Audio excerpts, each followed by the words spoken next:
Hello, everybody. Welcome back to Care Life Podcast. I'm Phyllis McKenzie, joined by Sean Parker for the Culture Canvas and Convo series.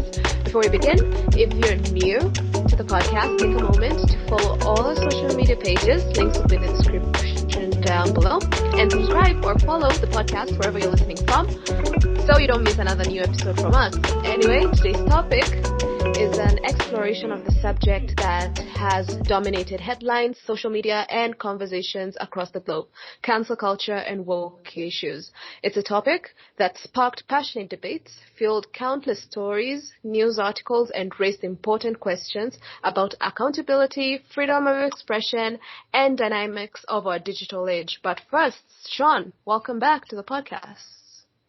Hello, Phyllis. Lovely to be here. Thank you. Yeah, we're glad that you're here, joining us for our Phyllis and Sean episode series, 6-episode series. Absolutely. Delighted. Yeah. So for today's topic, I thought that we just break it down into several mini subtopics or mini topics that make it easy for our audience to digest. And we'll first begin with the historical context of cancel culture and woke capitalism or woke issues. Is there a way you could briefly introduce or trace the history or the roots of public shaming and social justice activism in our societies? Yeah, I guess if it comes to cancel culture, which is my specific kind of interest, cancel culture in the arts and academia, it essentially comes to the fact that the universities now across the West are run by essentially people on the left. So, which is obviously the extreme of that is communism, which has been popular for 100 years in academia. It got much more controversial kind of during the Cold War.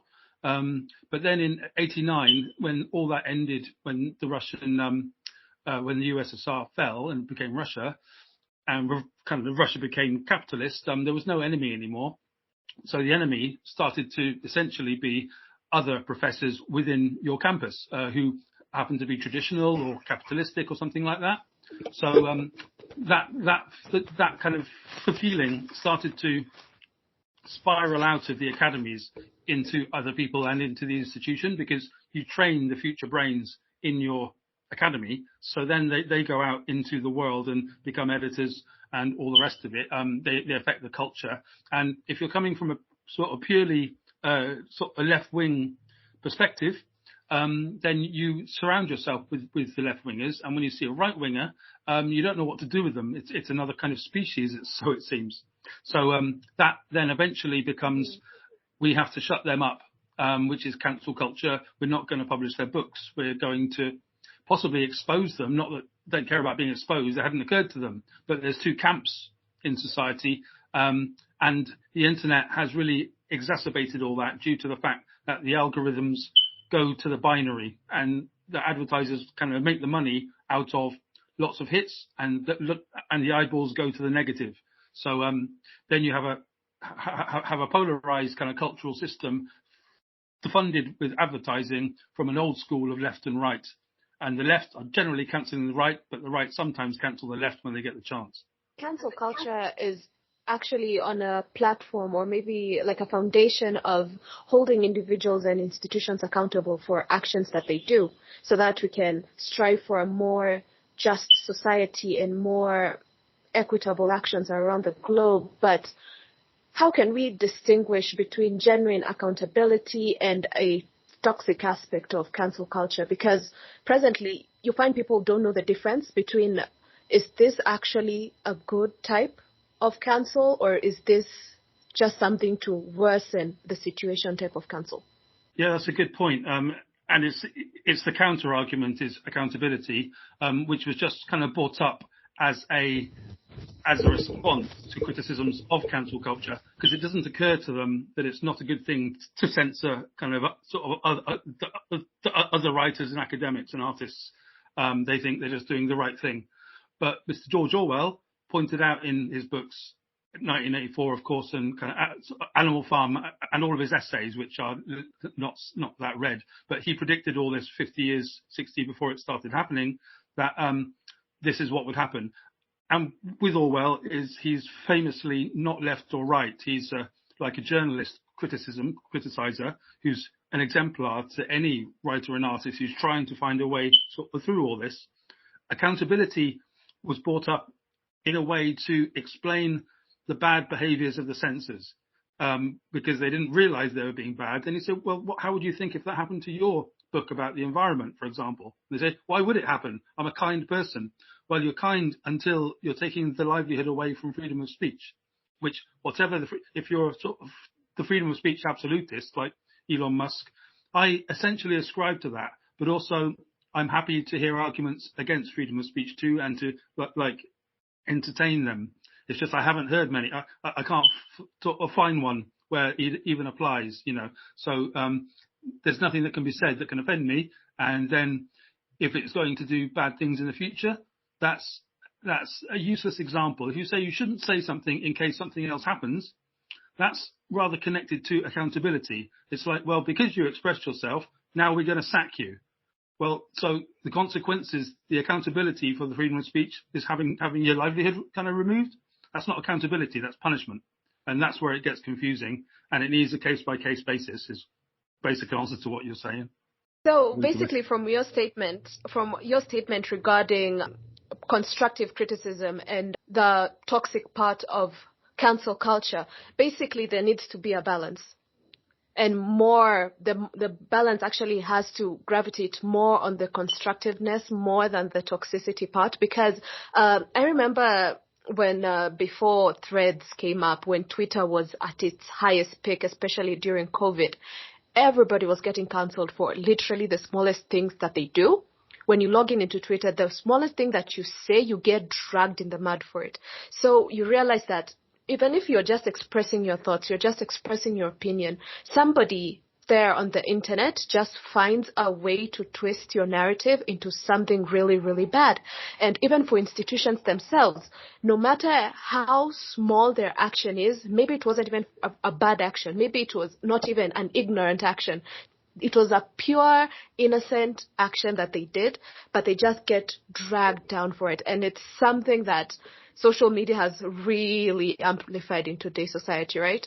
Yeah, no, absolutely right. And a really interesting point where the written word has always been really, really dangerous. We've always known that. The pen is mightier than the sword and all this. And that's why, of course, it's very exciting and powerful as well. And like a good thing, because people aren't kind of being killed, you know, they're just being crucified in other ways. And you used to think that, like in the 19th century, in sort of the back of the Times, you would have Oscar Wilde having it out with Coleridge and things like that, insulting each other on a week by week basis, and the country would read this, rapt in, fascinated by these brains having it out. And you go, well, all that's gone now, but no, it's all there in front of us on Twitter and X and all the rest of it. Any social media site, but of course X is very lively. It's very, very, very kind of now, isn't it? Very journalistic.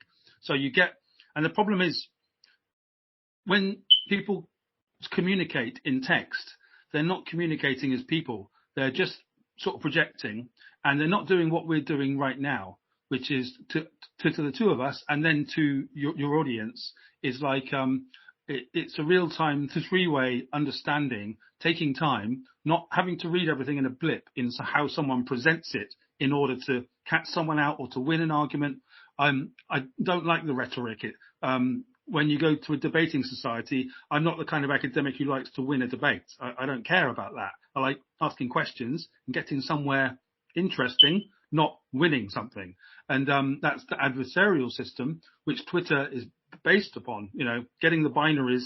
And as I say, sadly, it's about making the money, because those binaries, just like kind of Oscar Wilde and Coleridge, attract the attention. So it's the old media model in algorithmic form in front of us, and people lose their jobs over this. That was happening more a couple of years ago, like you say, and people are very tired of cancel culture now, and everybody knows it could happen to me too on the left as well. So that's, you know, people like you, me, keeping our eyes on this subject is keeping them to account as well, with a bit of luck. Mm-hmm. And, there's something surprising about it because cancel culture has somehow ricocheted into journalistic values as well. Because besides me doing podcasting, I'm actually a journalist. I'm a sophomore journalist student. But you find that you are trained. It's in you to tell the story. It's in you to tell both sides of the story. But somehow with cancel culture today, even news stories are twisted. You can't tell the story in its truth because you find people are saying, oh, this journalist, he's not writing the story based on the emotion, or this journalist is not writing the story in a humane way. But it's not up to us to write the story in a humane way. It is up to us to write the story and tell the story. Because if we get shifted into the emotional part of this story, we lose the most important parts of this narrative. And you find cancel culture also dragging journalists along the way, because you find they're saying, oh, this journalist is supporting this type of political party, or this journalist is telling more stories about this issue that's happening around the world. Why are they not talking about this other issue? And you find that it's not the journalist's fault per se. In most of the times, like 99% of the time, it's not the journalist's fault or the story's fault. It's your fault, because you decided to go with these random people on the internet, twist this journalist story into something that it's not. And even for police cases as well, you find that, especially when there's murder mysteries involved, you find that web sleuths go online, they're trying to solve this murder, and then cancel culture pops in and they're like, you know what, this person did it. He's the whodunit. Because, oh, you know what, I discovered like in 2010 they posted this on Facebook, or somewhere way back they posted this on WeChat. You're like, how do you dig into somebody's past just to pick that one piece of their life, that one picture they posted, that one comment they said, that one image they liked, and twist it into something that's not there like 10, 15 years later? Yeah, it's fascinating, totally new terrain of offence kind of archaeology, they call it, and it happens in politics here quite a lot. There's an MP in England called Ben Bradley, who's very into men's rights, as in attempting to get some of the men's rights arguments into Parliament, which is totally female dominated now. So he's been saying things like, the rights of men. He's got some traditionalism inside him. He's a Conservative MP. He's quite young. And in order to attack him, because they couldn't attack that point, they went back into his history where he said something possibly racist about 10 years ago in terms of there are too many people who aren't white in my town, something like that. And this was snipped, kind of presented as Ben Bradley's a racist just because he's into trying to create equality. So it was very strange to watch. And then you started to realize that this is what they do to people in a political sense now. And then you can turn that, as you say, with journalists, are just as much fire, chattel to the fire. It's important in the career you're going into to sort of be prepared for that now, because it's a bloodthirsty place now. And also you're forced to make the story as dramatic as possible to get the eyeballs on it. And then you're going to have it twisted as well, either by your editor or by another editor or by a hostile force who you're never going to know who it is. So you almost have to kind of give yourself to that at the moment, which is an insane place to be. Can possibly write under a different name, but there's not so much satisfaction in that. So it's really interesting terrain. The best way is, as you say, to write the story as objectively as you can. And if other people are going to fuck with it, excuse my French, then there's not much you can do about it. And you just have to leave it to them and to the industry that you're in for the time being, I suppose. Mm-hmm, mm-hmm. And in relation to that, it actually brings us into the topic of freedom of expression when it comes to cancel culture and woke issues. And there's this delicate or gray area when it comes to the balance between safeguarding marginalized voices and protecting freedom of speech. How, Sean, how can we acknowledge the potential chilling effect of cancel culture can have when it comes to expressing what you want to tell to the world, no matter if it comes to text, if it comes to art, if it comes to literally whatever you want to share with the world? How can cancel culture literally negatively affect whatever you're trying to share with the world? kind of sort of all of the old ethics and the morality have been turned upside down by identity politics. So this is going to be interestingly difficult to talk, but not difficult to talk about because there's nothing is with you. It's like in 2010 they introduced the Equality Act here in Britain, which means basically that anybody of a protected characteristic, you can't say anything against them bad. They call it hate speech. But if I describe you as black, for example, and you aren't happy about that, just describing, not saying anything else, and you say he called me black, and you complain about that, then I can lose my job under the Equality Act. So essentially, this is to protect you and to protect me, you'd think, wouldn't you?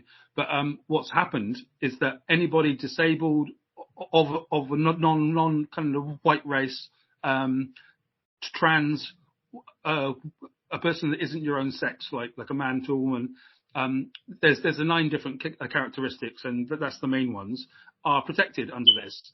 Thing is, what people have now done quite quickly over these 13 years is to see how that can be used to get people sacked and then to take their jobs.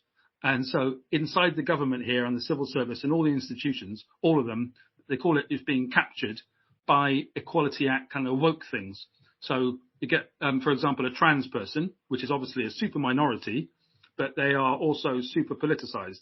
So they get in there and say, so Sean said, he called me Dave, but he knows that I want to be called Davina.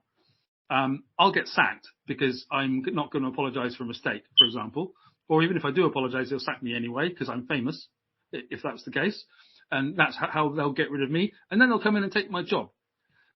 This is a very simplified version of what is being done under the Equality Act. So the freedom of speech and the protection of the minority rights is being properly abused here. We are quite on the vanguard of these minority rights with Canada and New Zealand, places like that. Places trying to do a good thing by the minorities in their country, but that is having a very, very difficult effect on the 85% of indigenous people, which I mean by white, in those countries. So even the most kind of liberal and progressive and generously minded people like me observing this are going, hang on, you're messing with that Equality Act in the way that it wasn't designed. Do you know what I mean? So that's where we are.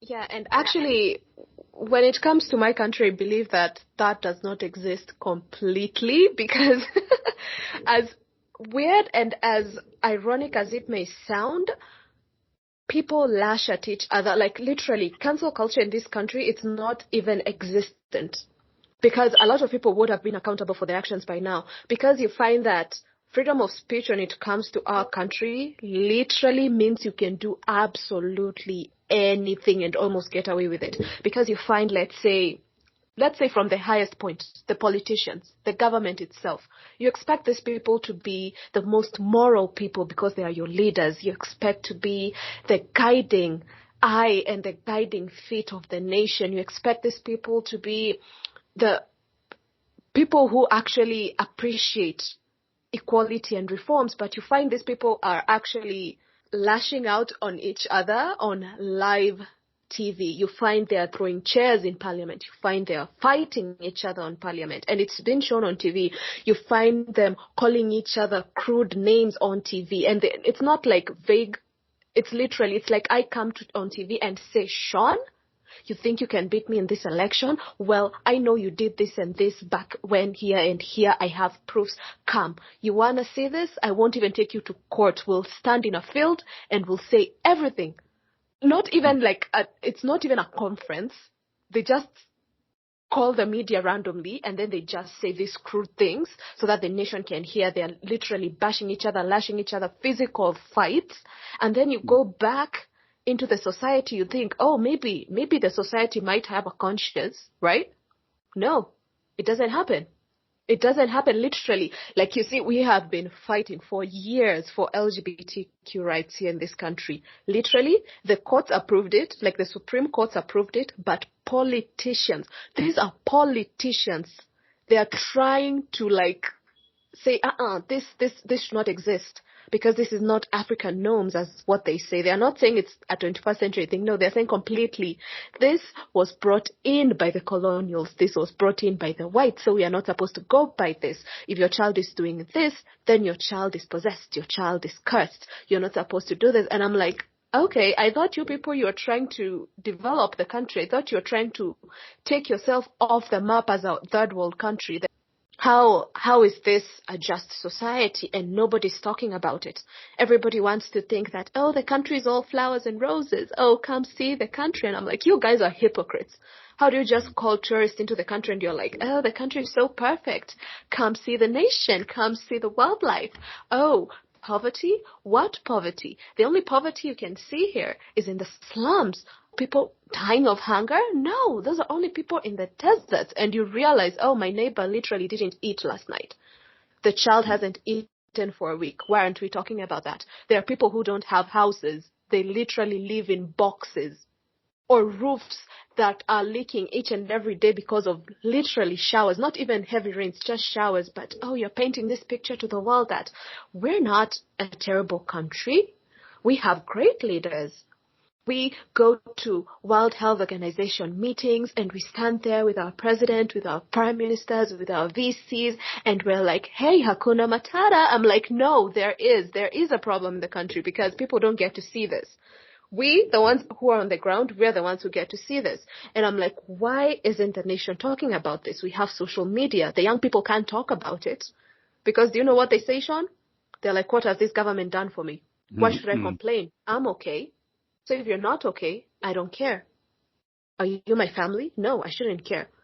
So why should I go and complain when nobody else is going to help me when I'm in trouble? So that's the mentality that's going on within the country, that I have to save myself and I don't have to save my neighbor because the government itself is not saving me. So why should I care? You see? I can tell. There's obviously a campaigning journalist in you to hopefully help your country as you go forward. If by the sound of it, obviously you're talking about a culture that I'm not familiar with, but I did experience that kind of thing in Turkey when I used to live there. Kind of sort of Turkey isn't your country either, but it's also that kind of pretend freedom of speech and a lot of self-interest at that particular time. But these things do change with politics, and it requires people like you to hopefully persist in whatever you're doing, as you probably know. But moving on from all this frustratingness of the freedom of expression and all that, let's consider intersectionality, where we recognize that one size fits all situation is not a thing when it comes to cancel culture. It's always this or this. It's black or white. So when it comes to intersectionality, how can we emphasize the significance of it, considering Joel's social justice movements and also showcasing how it broadens perspectives and addresses diverse experiences when it comes to individuals or maybe institutions or maybe in a larger scale societies? I think that I'm coming from a post-social justice perspective, and you're coming from a pre-social justice or an aspirational social justice perspective. So we've seen this stuff kind of play out for the last 20 years, where intersectionality has not been a good experience. Because, yes, like there's the sex rights and the gender rights and the race rights and all this stuff has to play into each other. And the thing is, before you know it, you get a 6 foot kind of a black guy who's pretending to be, who says he's a woman and wants those rights respected. And if you don't, he wants the reparations for that and to be able to be called something else on a different day that he tells you what that's going to be, or he or she. Before you know it, what happens is people start to abuse the intersectionality rights in order to get their way, as opposed to actually having something to say. So at first it was all about having something to say, like the Black Lives Matter thing. We all saw it coming out of America and how that enveloped the world for a period during lockdown. And it was interesting. And there was a lot of sympathy for the George Floyd situation, until you realise that, well, he was a known criminal. Didn't help, though he's dead, so okay, it's gone. And then the fact that all of the leaders of the Black Lives Movement organizations were basically on the fiddle. They were on the take. They were done for fraud later on, and they spent all the money. So the whole thing was exposed as this kind of grift with a good intention. And then you sort of go, well, so with all these movements, just like the politicians that you're talking about there operating in a negative way, so do the social justice activists start to do that when they get a bit of success. So you never know, or a bit of, sort of fame and success. That's a real risk in human nature. And it can happen to almost anybody. And it's not a left or right thing, because people on the right have a lot of dignity and honour too, a lot of the time, as do a lot of people on the left in more of a, the only difference is in the share the wealth thing that you were mentioning earlier. It's all about me. Well, that's obviously not the left wing thing, but when it comes to the right, it's all about nation. And that is very much against the post sort of social justice thing, which is the World Economic sort of Forum, who will be abusing your country at the moment for their own ends, and ours, Britain, etc., are trying to work out their relationship with it. So intersectionality is actually a bit of a done story for people like me who are on the other side of it and who have been burned by it, by the way. I've been to court for various things where intersectionality has been kind of mentioned, but the lawyers are like, what on earth are you talking about? You can't confuse matters like that, which is what intersectionality in terms of human rights is all about. It's a real complicated one, and it's not quite as good as it looks on the box, basically, is what I'm saying. Yeah, you mentioned about the social justice movements, and I remembered, when you mentioned the Black Lives Matter movement started, I remember it took like a month. Everybody was concentrated on it, which is good. But like 2 months down the line, Stop Asian Hate appeared. And I'm like, okay, now we have two movements. We have Black Lives Matter and Stop Asian Hate. And then a little along the way, people are like, wait, we still have Latinos. So every minority wanted a piece of the pie, because yes, it was already an issue that was already struggling in America when it comes to Black Lives Matter, but every other people were now coming up. They're like, okay, but we are also part of this. And then in the end, a new movement popped up, All Lives Matter. So it was like an inclusive movement of everybody matters, right? But if you're black, if you're white, if you're Asian, if you're Latino, nobody cares. All lives matter. And basically, from what you've explained to us when it comes to intersectionality, if you embrace it in a positive direction, it means that social justice movements become more inclusive. They also become more effective and also more empathetic at the same time. It's not about just hate. It's also about embracing cultures. It's also about sharing experiences. It's sharing stories. It's not always about the sad aspect of it. And people need to remember that there's always two sides of the coin. Because even if you say Black Lives Matter, we can also share the positive part of the history, right? If you say Asian Lives Matter, you can also share the positive sides of the cultures. You don't have to say, oh, Asians are poor, or Asians do this and this, they are talented in this and this, or why aren't people saying that? Or like Chinese don't work in factories. Why can't people say that? Mm-hmm. Because people forget it, because they're like, when you say Asians, we still have the Chinese. Are you forgetting that you've always said for years that anything made in China was made from little kids who are stuck in factories with no food to eat or sleeping on cold floors? Did you forget that you were saying that? You need to remember that's what people said in the past and include it in your movement. They're like, okay, you need to stop. So if you embrace the intersectionality in a positive way, where you're remembering the good things and the bad at the same time and trying to find that balance, it will ensure that in the end, nobody's struggles are overlooked, right? And it minimizes the pursuit of a more just society, because people are like, we need a just society because things are going bad. What about when it comes to the good things? Doesn't that mean that if there's a good thing happening, it means that the society is in a good position at the moment? So why don't we just reflect on that also, and not just show that the society is wrong because of this and this? We can also show that the society is good because of this and this. We need to remember there are good parts of the society because of this and this and this, right? Yeah, I think I do agree with that, especially in the sense with the critical identity theory, which includes critical kind of race theory and gender, but so all of it, identity. The thing is, what you're talking about right now isn't actually intersectionality, where all the other things are together in order to create a mass complaint sort of progress kind of model. What you're talking about is the good and the bad side, or very much the good side being promoted in order to keep that balance. Otherwise, the world is going to be turned off your problem. And I couldn't agree more with you about that. And it's the problem with CRT, critical race theory, is that everything is framed around the white man being bad. And I say man, objectively. The colonies, the colonialism, it's a very, very complicated story.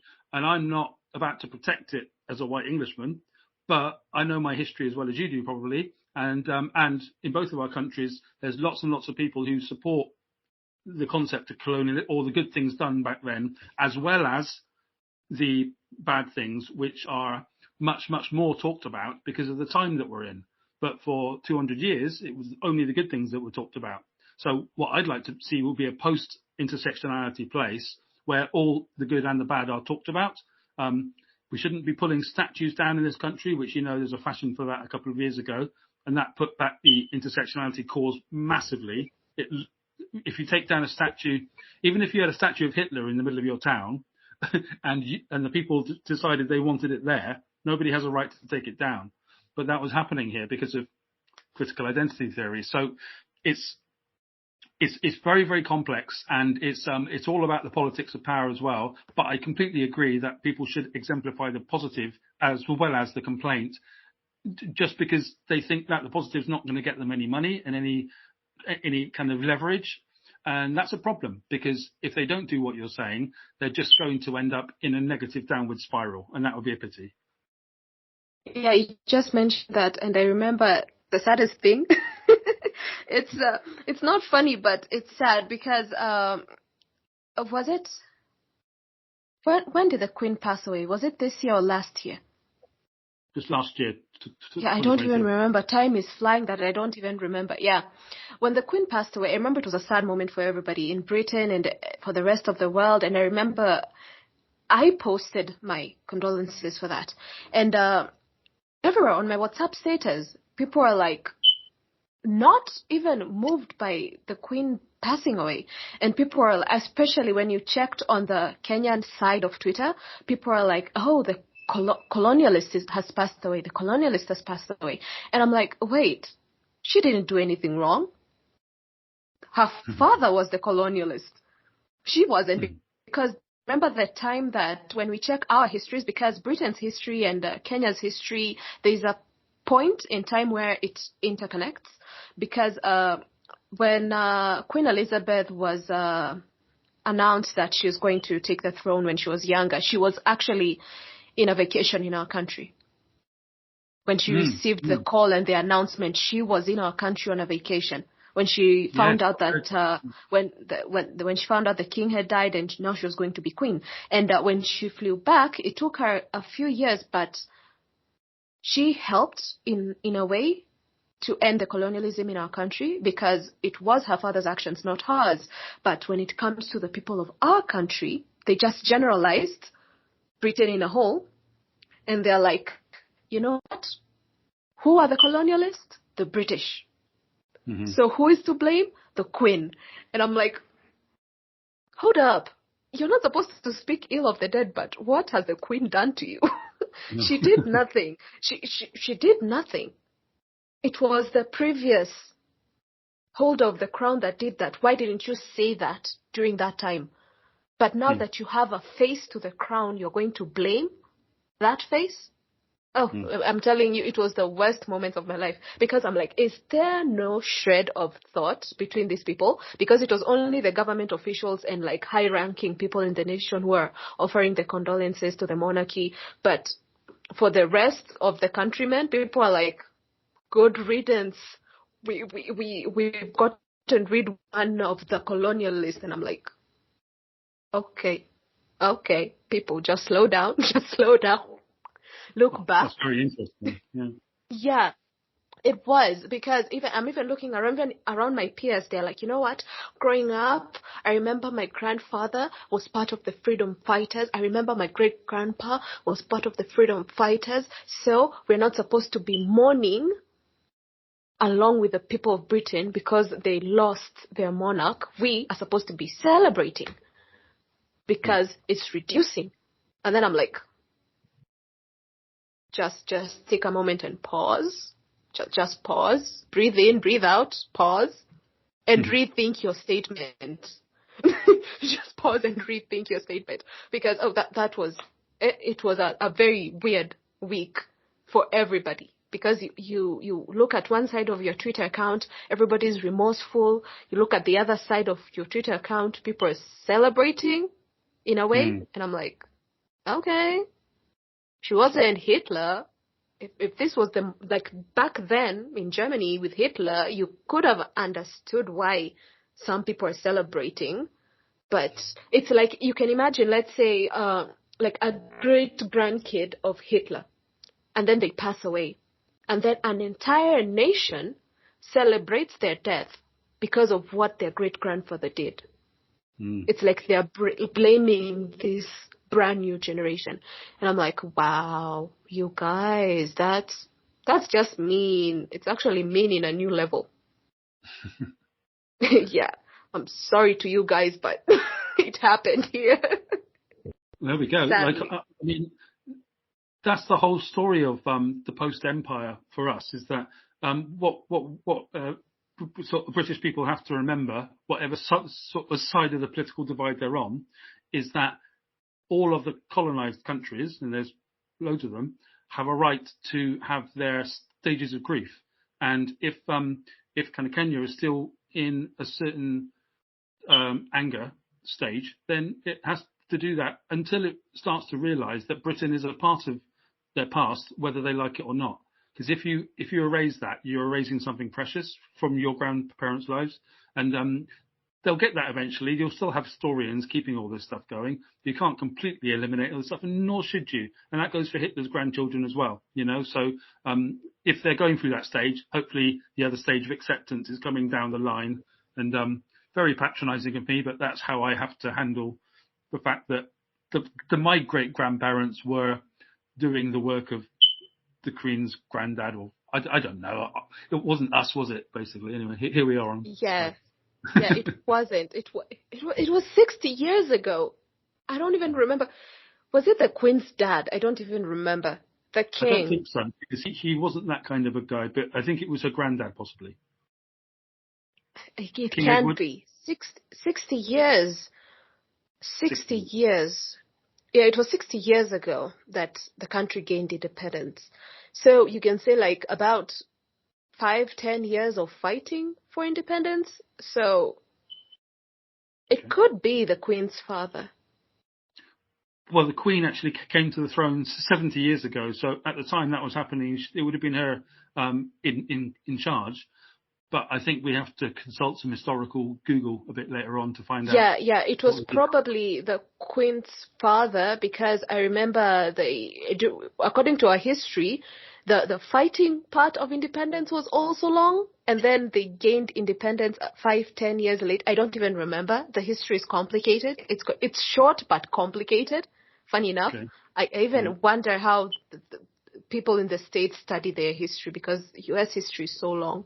I don't even remember, but it's weird. It was so weird. It was so confusing. But what I knew was that when the Queen was here, when her father died, when she knew that she was going to be crowned the next Queen of England, she was currently here, and it was in a good state. It was a chill, relaxed moment where she could come, actually stay, and war wouldn't break out or anything. Yeah, so I think it was during her father's time, and then she somehow helped in smoothing everything out. And then by the time she got crowned, everything here was fully settled. Mm. Yeah, it was somehow weird because I know that UK history and Kenyan history intertwines one way or another. Beyond the aspect of colonialism, it just intertwined somewhere where there's a speck of a moment where we become one and then split again. Oh. Yeah, anyway. Google afterwards, find out. Yeah. Yeah, it takes a lot of reading and a lot of research. Only 4 presidents, but still confusing history. Yeah. Anyway, moving on. We stumble upon accountability and redemption, still on the topic of cancel culture. So, could you give us examples of individuals or maybe even institutions who have faced cancelization in any way and possibilities of restorative justice forms they have taken, or maybe actions of forgiveness, or maybe personal growth they've gained from the cancel culture? It's usually much more sort of politicized than that, as in for people sort of demanding an apology for another person's point of view. So they have nothing, I can't think off the top of my head about a thing where an apology has happened that's actually meant. People only apologize because they're being forced to, which is not a real apology. At the moment, we've got Mr. Russell Brand, the comedian here, who has been accused of rape and sexual assault from like 15, 20 years ago, because he has been talking openly about the Ukraine war, the COVID jabs, and various things that happen in the global political scene from a position of sort of pure honesty. And that's unacceptable, according to them. So he's been basically, the Times and sort of Channel 4 have been working on him for 4 years, and they've got a bunch of ex-girlfriends, and they've pretty much kind of coerced them to say that the relationship wasn't what it was. And so now the best way to take down a powerful man is by a sex allegation. And so they're taking him down through this. He's been cancelled. He's off YouTube. He's got the Rumble left because they're cool. But everything else and all the advertisers are pulling out of Rumble now. They're basically shutting him down, not because of old sexual behaviours, but because of his sort of political stance. And it's been fascinating watching him being cancelled over the last week on a truly global scale, because he's big in America. In the same year this year, this has happened to 4 other presenters. It's basically these media companies. And so what's the retribution for him going to be? He's already said he was a cad in his younger days. He's not that guy anymore. He got married and had some kids, and now he's a very wholesome guy, Russell Brand, compared to what he used to be. But even when he used to be that, he was just a young man going around being himself. People shouldn't be apologizing for being themselves. So accountability, if you're going to force it out of somebody, isn't a true apology. People have to accept their differences, and cancel culture doesn't allow for that.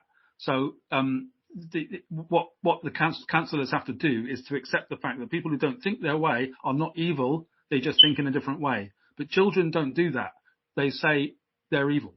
So we're dealing, the people who are against cancel culture like me are dealing with a bunch of children. That's actually what's going on. And that's why I can't right now think of any redemption, because you don't have anything to redeem for when you're arguing with a bunch of infants. Yeah, but didn't Boris Johnson go through the same thing back in 2022? I remember there was a huge scandal with Boris during COVID, and he got impeached. Was he impeached out of the government?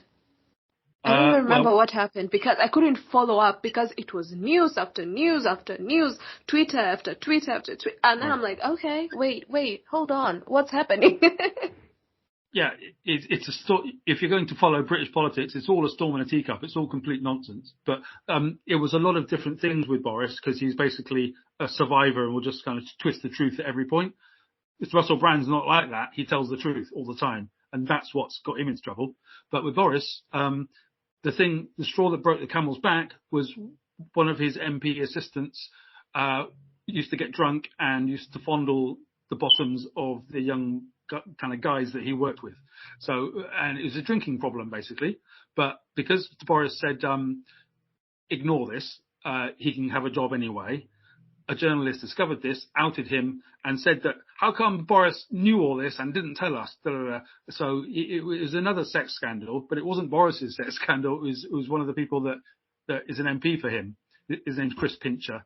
But like I say, it's a straw that broke the camel's back, and it's only to remove Boris from power, not because there's anything sexually bizarre going on. The problem is the sex stuff is so base, so infantile, so irrelevant, and it's very human, so it touches the people. But the reality is it's the mechanisms of power, how to get rid of someone by calling them kind of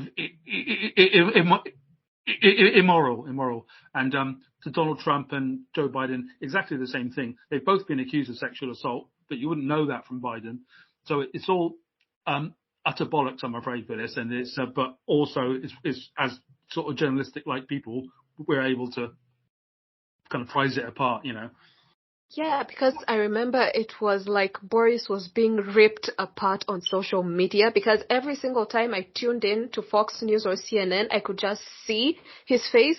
And I'm like, you guys, he just stepped out of his home. How early did you get to his gates, enter, camp outside his home, wait for this man so that you can just bombard him with questions?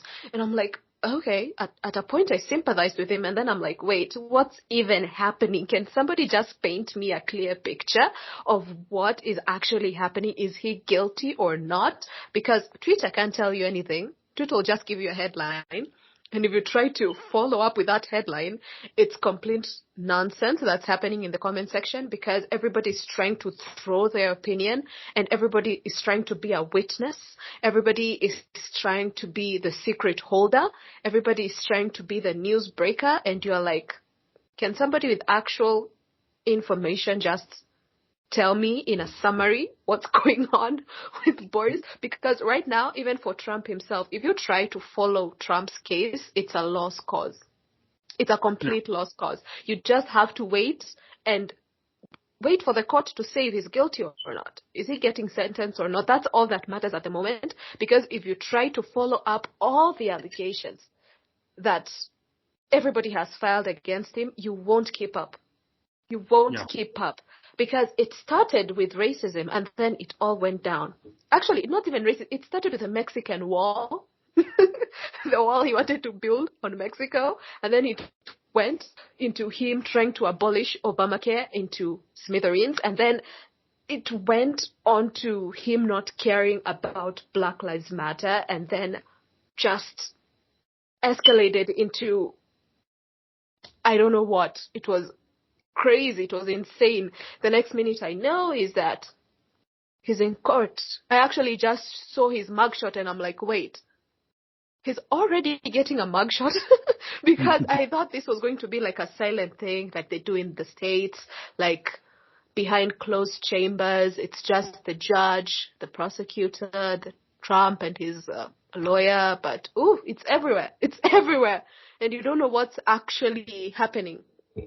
I don't even think journalists know what's happening. They're just getting bits and pieces of everything that they can gather, let's say from the courts or from his statements or from something, anything that can be released officially by the courts. But like an actual moment where Trump comes out and says this is and this, or his lawyer maybe just comes out and says this is what he's being accused of, or this is how everything is going on. Nobody knows. Nobody knows. Yeah, we're just in the dark with everything. We're just filling out the bits and pieces until we hopefully reach the end of it all and see how everything ends up. Well, at absolutely every level, the courts are politicised now in England and America. So if it's just the common working man up to the politicians, even you say let's wait for verdicts, well, that verdict's going to be messy as well. So unfortunately, because they're just politicised everywhere, it's just basically it comes down to who do you vibe with. Do you like the vibe of Trump and his independent F you to the world stance, or do you like the Biden thing of wanting to do the right thing by the new world order, as Trump would say? And so you take your chances. What I see, basically, past all the bullshit that we're talking about and not being able to tell the truth of anything in all three of our countries, Kenya, Britain and America, can't see the truth. So you have to go, do you go for independence or do you go for the collaboration with the world? And the older I get, the more I go towards independence. But because I'm a centrist, I always want to go for the centre. I try to bring myself back from that again to make sure I'm being as objective as possible. That's my basic strategy for this. And when it comes to educational opportunities, how has cancel culture, or how can cancel culture serve as a, what can we say it, as a educational opportunity pathway for anybody around the world? Well, unfortunately, cancel culture is a part of education, as in the books that are in the English literature canon, which are very sort of precious to people in the humanities who are in the English language, are being kind of cancelled or out of published or revised in some way. So the original words of the author 200 years ago, were they a bit racist, a bit anti-Semitic, possibly sexist, they will tidy these things up. And the Stanford Dictionary is going to employ its new politically correct sort of dictionary version, where we don't have the word black for a negative anymore. It's not a black day, it's a cloudy day, et cetera, et cetera, et cetera. They're going to use that as a template into how to rewrite these old classics. It's another version of cancel culture, which is disastrous for the arts, because the arts are supposed to be as problematic as possible. That's when arts are good, not this the blanded out version of whatever they're doing in the pursuit of human rights. That's not what we should be doing as advanced democracies. And Sean, could you offer us some practical tips on engaging on productive conversations about these topics, especially cancel culture and woke issues, both online and also offline when you're engaging interpersonal with people? And also, how can these tips promote empathy and also civical discourse for effective communication? It's a fair question.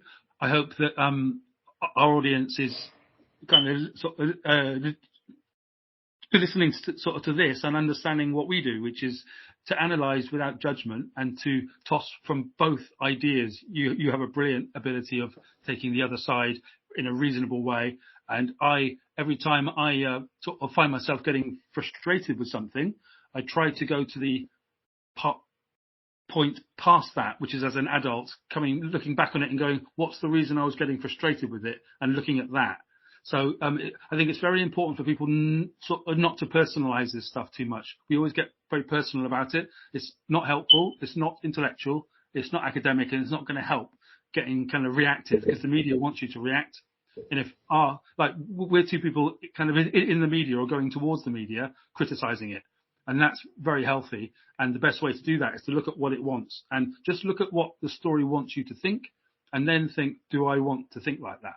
Because that's what it's all about. That's what these reactions are. If it's about sex, they're trying to get to the heart of how you feel as a human being. And if they're about identity, it's the same thing again. And they're trying to work on those delicate things. So just look at what that paper, that writer, that editor might be wanting you to do, and ask yourself if you want to go along with that or not. That's how I handle it anyway. And I've also... Well, I can actually add to that by saying that active listening and using like the I statement without sounding accusatory is actually a really good concept or a really good tip to include in your life. Because I remember one of my professors earlier on when I first joined college, they used to tell me that there's a difference between listening and hearing. You could be hearing, but you're not taking mental thought of anything. But for somebody who is actually listening to you, they actually take mental notes of whatever you're saying. They're actually taking the bits and pieces. They can actually know where to put emphasis on. They know where emotions will lie in their next statement. And when you're actually speaking, avoid using the we term, like we think, or it is our decision, or generalizing basically in your statement. Make it yours. Say I think, or maybe saying like I know this, or maybe I believe this, or maybe I presumed, not saying I assumed, because these are things that actually make a change in your statement and prevent people from twisting whatever you are trying to say. Because when you find somebody who says, let's say for a statement, let's say, I assumed you knew about this, that could come out as you are ignorant, right? It could turn out like a statement like you are ignorant and you just made your own assumptions. But if you said, I presumed you knew this, it takes that statement into a whole nother dimension where it was your understanding that this person had a similar understanding of the situation that you are in. But when you say, I assumed, it sounds ignorant and it sounds like you're accusing this person of being in the wrong at the same time. So if you put these two aspects into your day-to-day lives, both online and offline, you'll find people get more respectful. You find cancel culture diverts into a more positive way, and also being calm and respectful online, not even just in a physical aspect, being respectful online, being calm in a situation where everything feels like it's just out of control, like you're in the eye of the storm and you don't know what to do.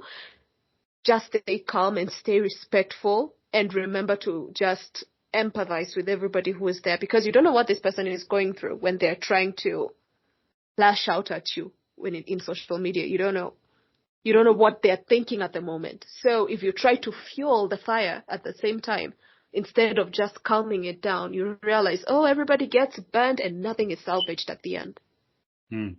That's exactly right. The only way you can handle what looks like the madness of other people on there, because they can be so nasty, so rhetorical, and such nonsense, and so like irritating, and it just puts you off for the day, the shit they can come out with at you or at other people, and you get upset on their behalf, blah, blah, blah. The only way to handle it is to work out what they're going through or what they're trying to achieve. Once you think about that in the way that, like I was talking about with the media and other ways, depersonalize it, but just kind of work out what their motivation is, you calm down immediately, because then it goes, right, they were just in that kind of a mood, or they were feeling that. And don't forget, according to Scott Adams in America, about 50% of these people are drunk when they're updating. So he's done some research on that. And that's important to remember. I never do this stuff drunk, and not anymore anyway. And the times as a younger man I did, it's like never went well. So, that's they're either drunk or annoyed, like purely raged. You can't even reason with them at any moment. They know that they're right and you're wrong, and there's nothing else you can do. And there's nothing worse than reasoning with a drunk person or an angered person, because it's a lost cause. You're talking to a wall at that point. They're not listening to you. It's like you're just making up words to them. And I think that when it comes to constructive mannerisms online and also in the physical world, it also pours into the constructive culture in general, even in societies and in an institutional level, where you find people are encouraged to have diverse perspectives. You literally have to think outside the box in your day-to-day life. Don't just squeeze yourself into this mentality that was fed into you by society when you were younger, because we have evolved. This is whatever you were thinking back in 2010 cannot be sticking right now in 2023, especially with what has happened within the past decade. You cannot have the same mentality that you had back then. You have to evolve as the world evolves as well. And you find that people also have this digital citizenship, if you can call it that, where people are coming together, no matter where you're from. People are coming together with a similar understanding. Let's say they're trying to promote togetherness, or they're trying to promote communication amongst other people, or they're trying to improve societies from wherever they are. You find somebody in Bangladesh is communicating with somebody in Kazakhstan, who is communicating with somebody in Greenland, who is communicating with somebody here in the deepest parts of Africa. You find that all these people, different parts of the world, but they come together because they understand each other at this point, and they know that, okay, shoot me your idea, I shoot your idea, and we can come up with something. And this is something beautiful that could be embraced in the nation, because you find, even if companies did this as well, you find if companies could stand for, of course, companies have ambitions, they have mottos, they have visions, and they have missions, but if companies could have like a yearly vision, leave alone the 5-year vision, like an yearly vision. They could just say, we're a textile company, right? You're in Africa, you're in China, you're in the UK. We are 3 different textile companies. What could be our yearly vision? We can say like our yearly vision is to reduce the carbon footprint.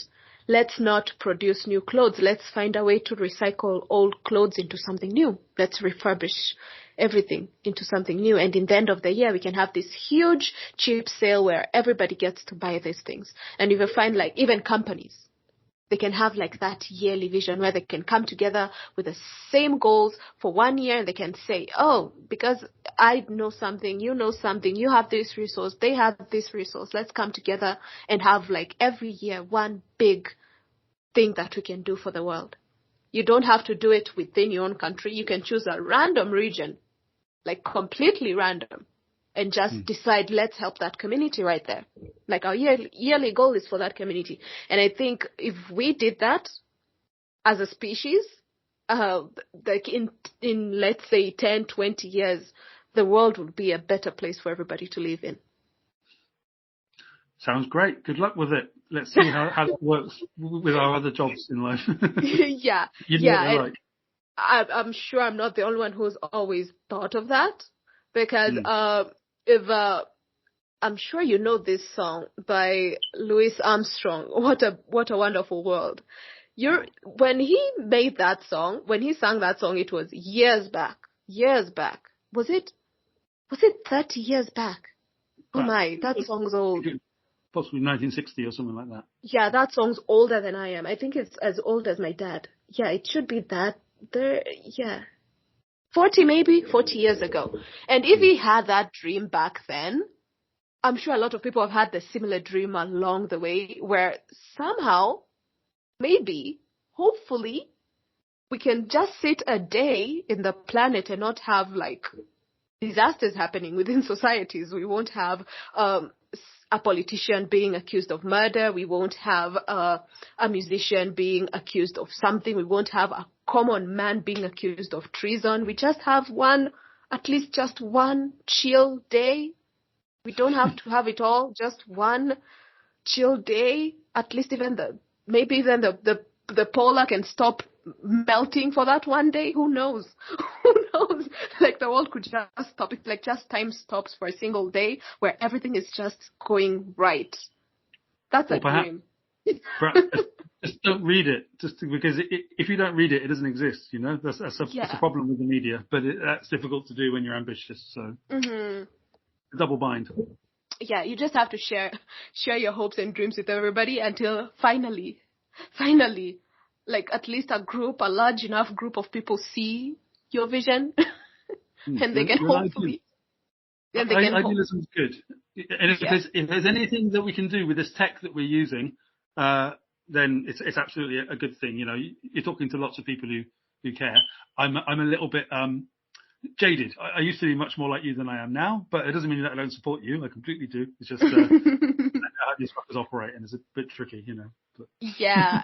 And years ago, like back in, was it 2000 or 2001? Michael Jackson actually, he managed to achieve this for a moment, for a split second. He managed with his song, what We Are the World. The song he made for Africa, We Are the World. And that song, I remember that song growing up. My mom taught me that song. It was her go-to song. She was like, you need to learn this song. And we used to sing it every single weekend. She had a cassette player. It had just Michael Jackson songs. And I remember that was like the second or third song in his playlist. And she used to keep it on, and she's like, we need to sing this song. And when I read the comments on YouTube right now, you find people are saying, oh, when this song came out, I was here and here. When this song came out, I was with my grandpa. And it's like beautiful moments people remember just through song. People are saying, oh, this song, I remember singing it with my grandpa. Or I remember this song playing, the first time it played, I was here and here. And it's stuck. It's a very impactful song that is stuck with everybody, no matter where you're from. Because I realized no matter where you're from, no matter what language you speak, somehow you've heard this song and it's made an impact on your life. And I'm like, no matter what he did, he finally, for just a moment, for those 3 minutes, was it 3-4 minutes, no matter how long that song was, for the first time, whenever somebody hears it, it makes an impact on their life. Mm-hmm. It's like you feel so warm inside because you see so many artists coming together from all walks of life, all races, just coming to sing this beautiful song of appreciation, and you're like, yes, this is a beautiful moment. You're going to have to get that song into this podcast now, and then play more. I'll play it right now.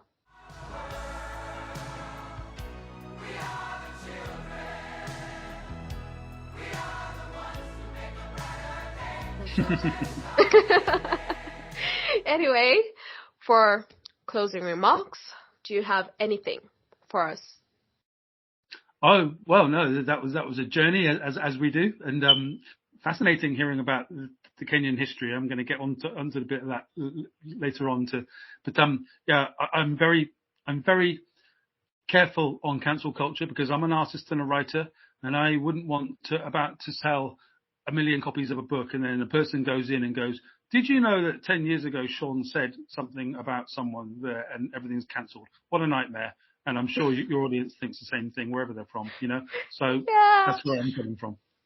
Yeah, oh my God, you said that, and I remember back in 2020 when I started this podcast, I absolutely schemed my social media pages.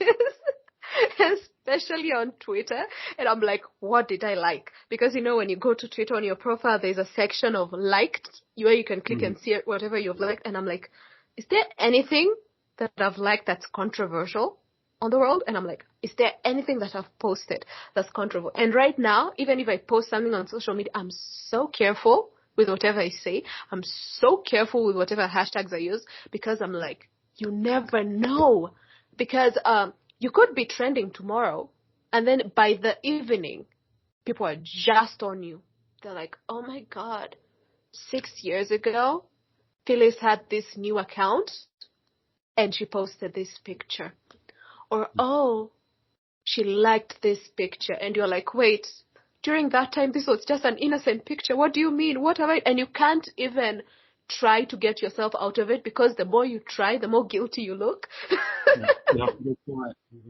Yeah, you just have to be, and actually, it's even worse to be quiet because I've been seeing that people are saying if you try to defend yourself, you look guilty. If you try to be quiet, you look guilty. So I'm like, what am I supposed to do at that point? Go quiet and whatever you do, it's like wrong. So I'm like, okay. So in short, it's just to prevent the storm as early as possible. It's better if you just start a brand new social media account. You can even delete the email and just start afresh. Or you just start to be the person who doesn't give a shit about it all and just wants to go and cause trouble. That's available to do as well. That's not really my style. It can be done if you want to do that. Troublemaking. Yeah, because I know sometimes for me personally, I can be carefree, but when it comes to social media, I've never been more careful with anything. Like in real life, I will speak my truth, and I know if you try to twist it, I'm like, if it's not recorded, it does not exist. Mm-hmm. I go with my journalistic instinct. I'm like, if it's not on paper, it does not exist. But on social media, it's clearly right there. The internet does not forget. Even if you delete, it's like they go into the web deep down somehow. They find the trash chute that you deleted, and then they go in there, just swim in the rubble, and then they pick it up. They're like, here are the receipts. I keep telling the truth anyway, despite all that. Nothing. You should always just tell your truth. And pray.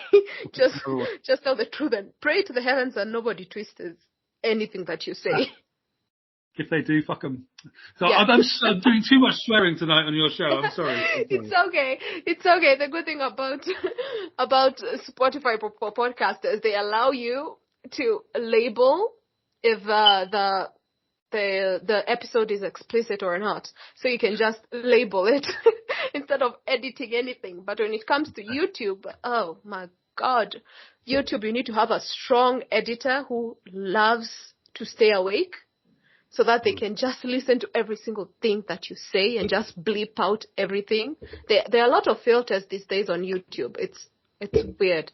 It's just insane. Yeah, there are a lot of filters. Like swear words are off the case.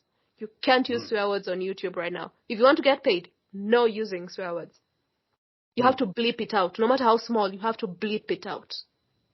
And it's getting more and more intense, so it's wild. But for Spotify, you can just throw everything in there and just share it. If you hate it, nobody cares. Right. That's good to know. Yeah. But anyway, thank you for joining us for this episode. It's lovely having you always. Absolutely. Thank you too for the journey around the world that we do. Yeah, and thank you to everybody else who's listening for taking a deep dive with us on the complexities and the challenges and the constructive solutions for all these pressing subtopics.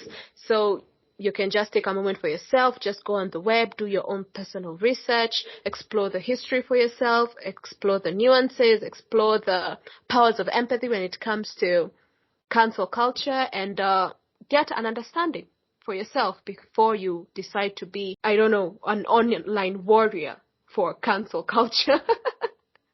And learn how to foster productive conversations and create a more inclusive digital culture, people.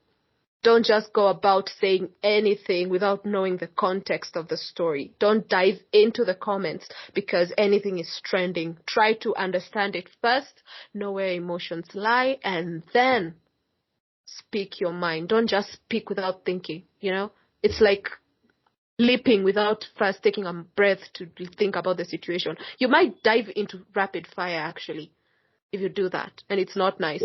But anyways, guys, join us next time, still with me and Sean.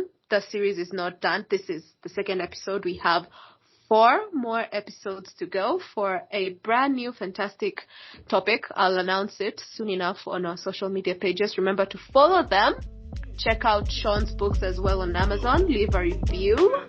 And he has a lot of books, not just the ones we mentioned on the previous episode. Just check out everything on his author page on Amazon. I'll link everything in the description. But anyways, stay safe, guys.